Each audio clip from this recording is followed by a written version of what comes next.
What we do here is go back.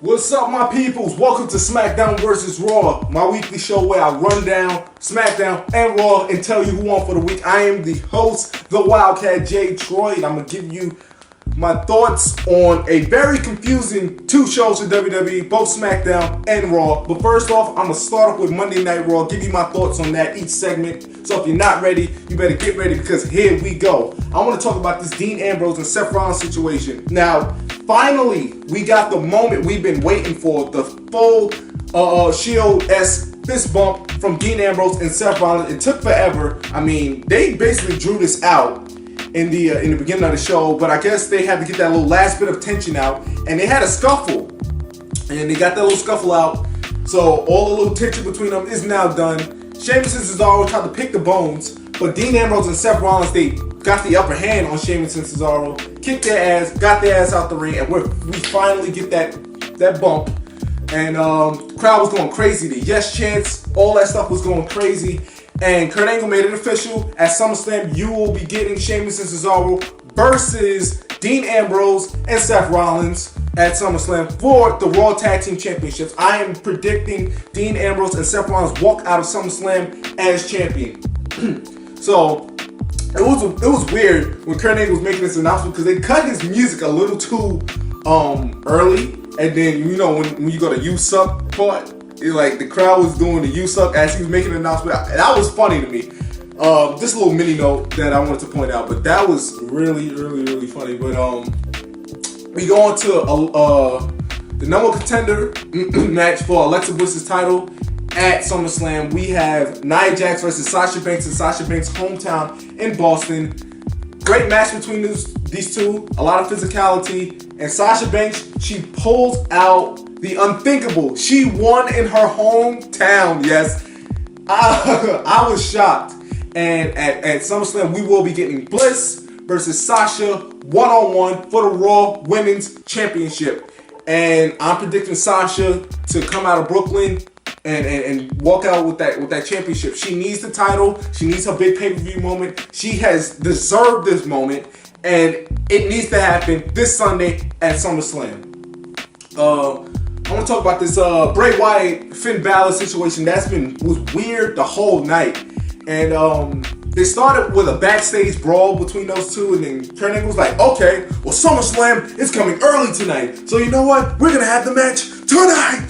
So they had the match. It was an okay match. I wasn't really into it as much. Bray Wyatt beat Finn Balor clean in the middle of the ring, and they did all this basically to help summon the demon, because after the match, Finn Balor was knocked out. And Bray Wyatt took a bucket with, I don't know if it was supposed to be paint or blood or whatever, but he poured it on Finn Balor. Finn Balor starts rolling all over the ring, and he's going crazy, and Bray Wyatt's just sitting there laughing. So after that, Finn Balor goes to Kurt Angle and was like, "Yo, I want a rematch at SummerSlam." And when Finn Balor was done with that, he basically came out and he told Charlie Caruso, "Bray Wyatt got his demons. Well, so do I." So we got confirmed notice that the demon will be returning at SummerSlam this Sunday. The only thing that WWE fucked up with this is that they told everybody that the demon is coming back. There should have been little clues. This should have been, hell, when he should have said, "I got my demons," that should have been in it. They shouldn't have actually confirmed that the demon is coming. It would have built some more suspense even though we just knew that he was gonna be there, but it would just been a little bit more suspenseful because it wasn't confirmed that the demon was coming. But definitely they're not gonna let the demon lose. So Finn gets his win back at this coming Sunday at SummerSlam. So that's rematch number one. Rematch number two, we got Cesaro versus Neville on Monday Night Raw, and that was for the Cruiserweight Championship. It was a great match. This match definitely should have been on the pay-per-view card. This first match should have been on the pay-per-view card, but I see why WWE probably put it on Monday Night Raw because It's probably going to be on the pre-show anyway. So they want to give Cesaro his big moment on Monday Night Raw with a hot crowd like Boston, because Boston was on fire. But it was a solid match between Cesaro and Neville. And Cesaro pulls up the upset, and Cesaro becomes the Cruiserweight Champion, beats Neville. Neville's reign was from January in the Royal Rumble, and that was about a 7-month reign. Yeah, it's about 7 months. So that was shocking. I really thought that it was going to be some shenanigans involved, but Cesaro beat him clean, and we're going to get rematch number 2 at SummerSlam. Now, these 2 rematches was interesting because I just felt like WWE felt like they had too many matches on SummerSlam, so they just threw them away on Monday Night Raw. But that's not the case. They had these matches done on Monday Night Raw, and then they're gonna put on the same match at SummerSlam. So I don't know what the hell WWE was thinking about that. What else we got? We got the Enzo and Cass Big Show. I want this shit to be over with. It is ridiculous. Big Cass comes out. He's talking about the whole match with the shark cage and everything. He has the shark cage right behind him. This is basically supposed to show off the shark cage. And Enzo comes. Whoa, wait, hold on. Before I get to Enzo coming out, he gets the Roman Reigns treatment. Every time Big Cass goes to talk, he gets booed. Everybody is booing the shit out of him. He's getting a Roman Reigns post WrestleMania treatment on Monday Night Raw. But after that, Enzo comes out, and Enzo, you know, he does his little usual Enzo thing, talking shit. Big Show comes out. They go to fight. Big Show gets in the ring. Him and Big Cass get into it. And then the club, Anderson and Gallows comes out, and they help out Cass. So I don't know if this is the start of a new alliance with Cass and the Good Brothers, but I don't want this shit to happen. We wanted the Balor Club. Hell, we wanted the club with AJ Styles. I don't want the Cass whole club. I don't want the Cass whole club. No, I don't want that shit. We don't want that stuff. No, I don't know why they. I just prayed it was a one-time thing, but it was still confusing as hell. But I wasn't really feeling that. I just want this to be over with. I want Enzo and Cass to move away from each other, and Big Show will far away from Cass as possible. But they did mess up Big Show's hand. They playing off the injury that Big Show broke his hand because Gallows and Anderson and Cass basically slammed Big Show's hand in the door of the shark cage. So they're definitely going to play off this injury come this Sunday, and that's probably going to be the reason why Big Show loses the match. We got Jason Jordan and The Miz. Miz wanted to take on Jason Jordan one-on-one, so Kurt Angle made that shit happen. So we get this match, but it ends in shenanigans when the Mr. gets involved, and then next thing you know, the Hardys come out. So this led to a 6-man match with the Mr. Raj and the Hardys and Jason Jordan. This is supposed to showcase Jason Jordan, and they basically put the Hardys with Jason Jordan because they knew that Jason Jordan was going to get booed in Boston. I don't know what they're going to do this Sunday at SummerSlam. Probably going to have another rematch, hence rematch slam. That's something my man BC Amplified said. He called SummerSlam rematch slam because it's going to be a whole bunch of rematches. Maybe this will be a kickoff show or something with the Mr. Raj and Jason Jordan and the Hardys, but I don't know. I just knew that Jason Jordan was supposed to get the one-on-one IC title match at SummerSlam, but that's not going to happen. It doesn't look like it's not going to happen. They're probably going to either push that back or see if Jason Jordan can get over with the crowd. So I want to talk about my man Elias. My man Elias was out there singing a song about Boston, trashing the crowd. You know, like my man Elias do. Who wants to walk with Elias? I do. That's what I want to do. That guy's fucking awesome. I love Elias. Next thing you know, R-Truth comes out, and we haven't seen R-Truth since the whole Goldust BS.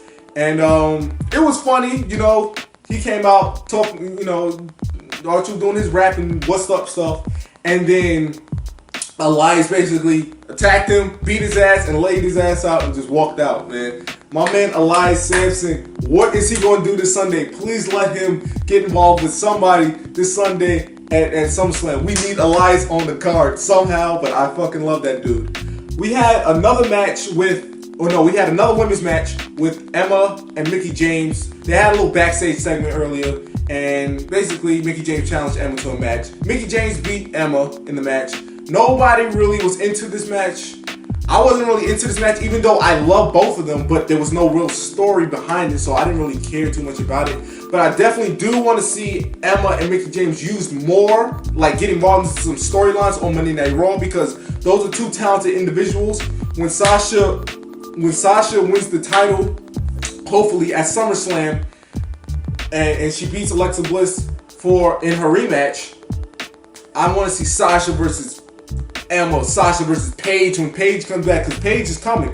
Paige is coming back. And I want to see Sasha versus Mickie James. I want to see more. There's a lot of women on, well, there's not really a lot, but there's more women on Raw that needs a shot, man, that needs that spotlight. So definitely I want to see Paige, Emma, and Mickie James. And yeah, so I want to talk about this last segment on Monday Night Raw, which was dreadful. Now, they was advertising the 4 men in this fatal 4-way for the Universal Championship. Brock, Strowman, Samoa Joe, and Roman Reigns. They was advertising this. And this is going to be a collision.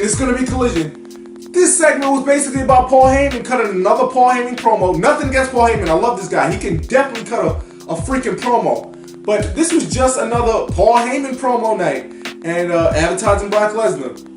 Because he spent more time in the ring than all the other guys did when they came out. So after Paul Heyman was done with his joint, I do believe it was Samoa Joe that came out. He said something. Then Braun Strowman comes out. He says something. Roman Reigns comes out, and finally some action happens. He spears Joe right out the gate. So I'm assuming like this something's about to go down. Something's about to go down. The next thing you know, Strowman drops Roman. He rolls outside the ring. So we're left in the ring between Brock and Strowman. They have this face off, and I'm going crazy. Some of the fans is going crazy in the crowd. I've seen that. The next thing you know, the security comes in the ring. They holding them back. Since when does the little ass security can hold back Brock Lesnar and Braun Strowman? You see what happened the last time Braun Strowman and security got into it? He literally almost killed the man. They beat up the security. They get into each other's face again. They get into another face off. Next thing you know, the superstars come out, and then they can't get to each other. We get Brock Lesnar hitting Strowman. He breaks out of the superstars. He hits Strowman. Then Strowman breaks out. He hits Brock, and then that's how Raw goes off the air. Where was the big collision?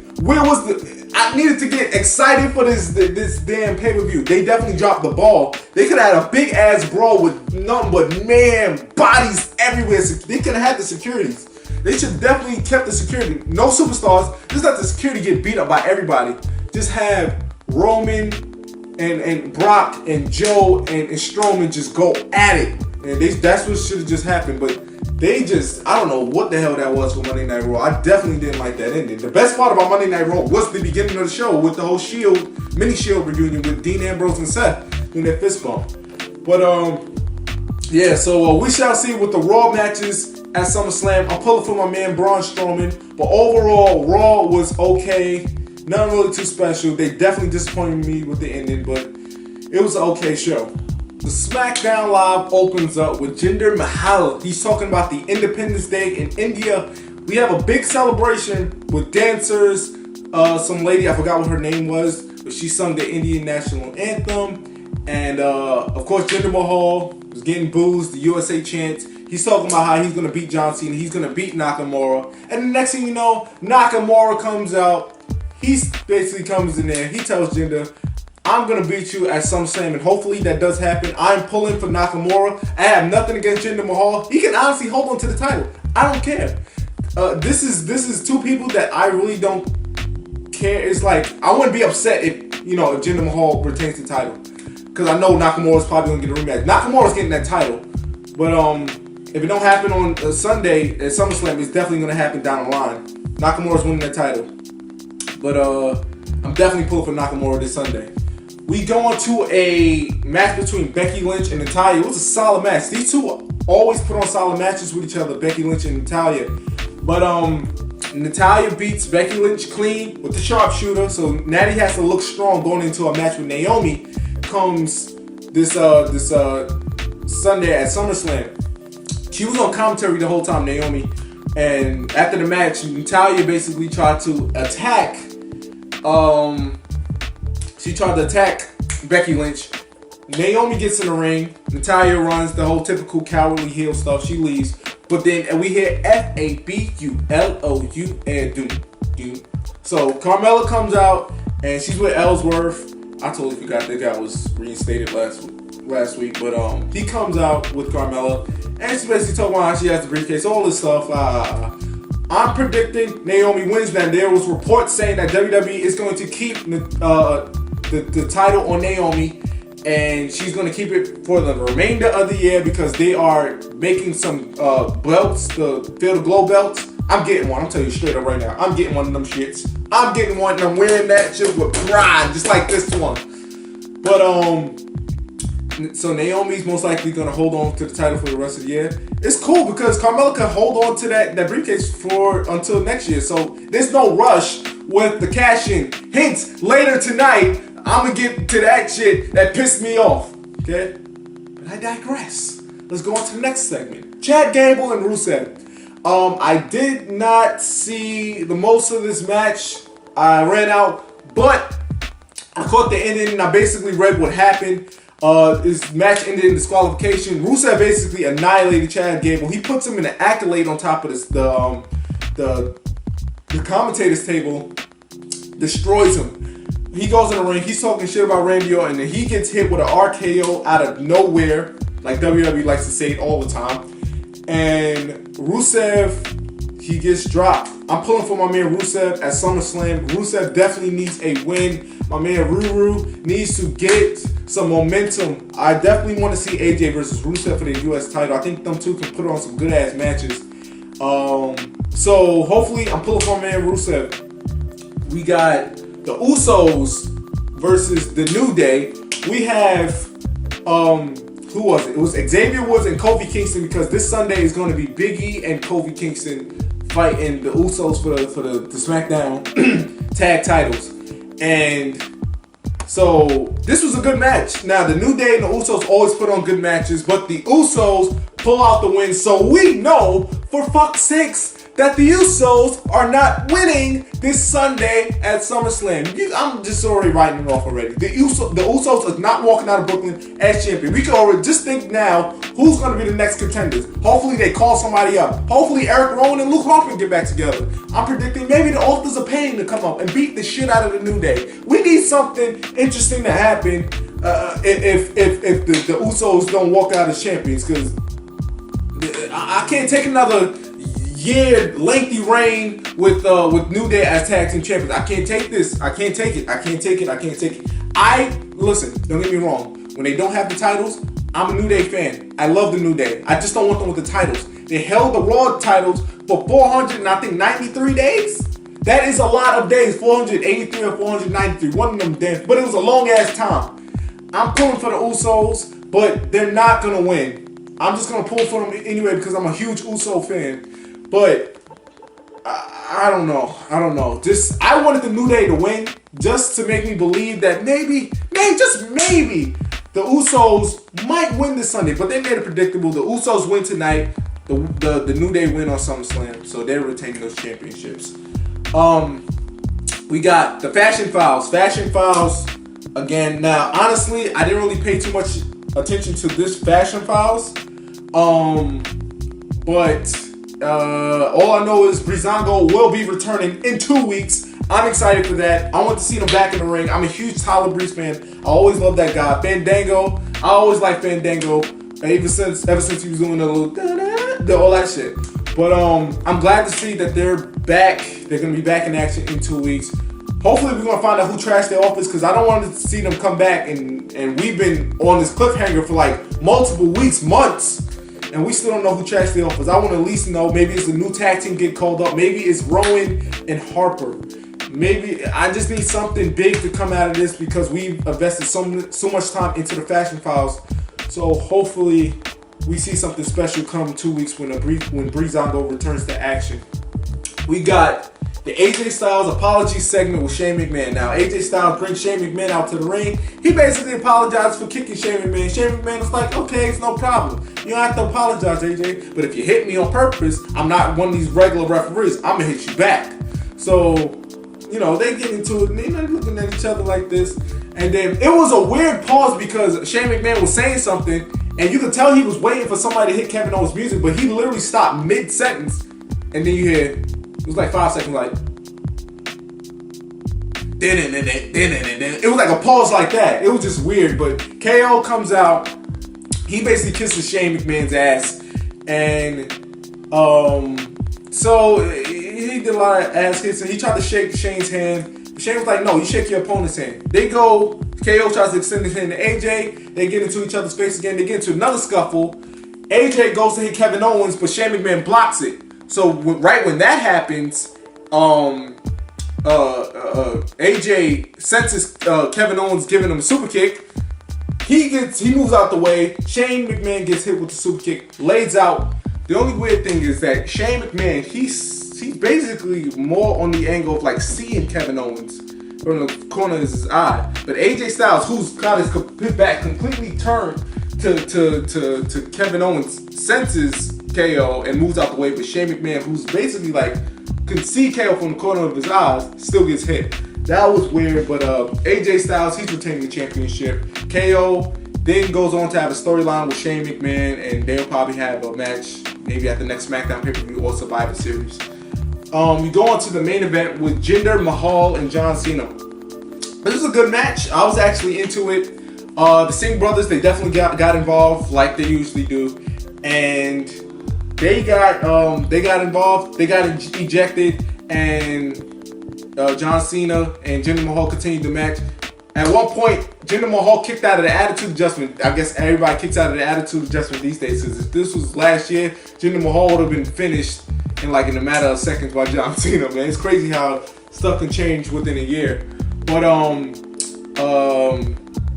John Cena hits Jinder Mahal with the Super AA. He's about to get the 1, 2, 3.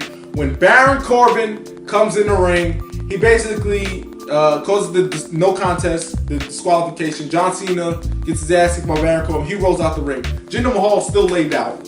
So then Baron Corbin's walking up to the ring. He sees his briefcase. He sees Jinder Mahal laid out. So he goes in. He tries to cash in. He don't try. He does cash in. They makes an announcement. I'm flipping out. I'm going crazy because I'm just knowing that Baron Corbin, he's going to win the WWE title tonight. I'm a Baron Corbin fan. I fucking love that dude. I relate so much to Baron Corbin. That's why I love him. But this dude, he cashes in. John Cena comes to the apron. Baron Corbin hits him in the face, hits John Cena in the face. He gets rolled up by Jinder Mahal. Baron Corbin cashes in the Money in the Bank briefcase and don't win the WWE title. He cashed in and failed, and I flipped out. I'm pissed. I'm a huge fan of the Money in the Bank briefcase, and I feel like that briefcase is a ticket to somebody's future. And that future was bright for Baron Corbin for like a few weeks, but I don't know why the fuck would they have him cash in and fail. Especially this early. Like, how long did he have the briefcase? 2 months? He cashed in and failed. So I don't know where the fuck this Baron Corbin goes from here. Now, I can just predict that, okay, that since he cashed in, he's not the Money in the Bank briefcase person, he's going to go over to Raw when the shakeup happens. And I'll get to that shakeup when I make my own shakeup video. But now I'm predicting that Baron Corbin goes over to Raw because he basically did what he can on SmackDown. But him and John Cena is going to have their match at SummerSlam. So they're going to play up to the story like John Cena screwed Baron Corbin out of winning the WWE title.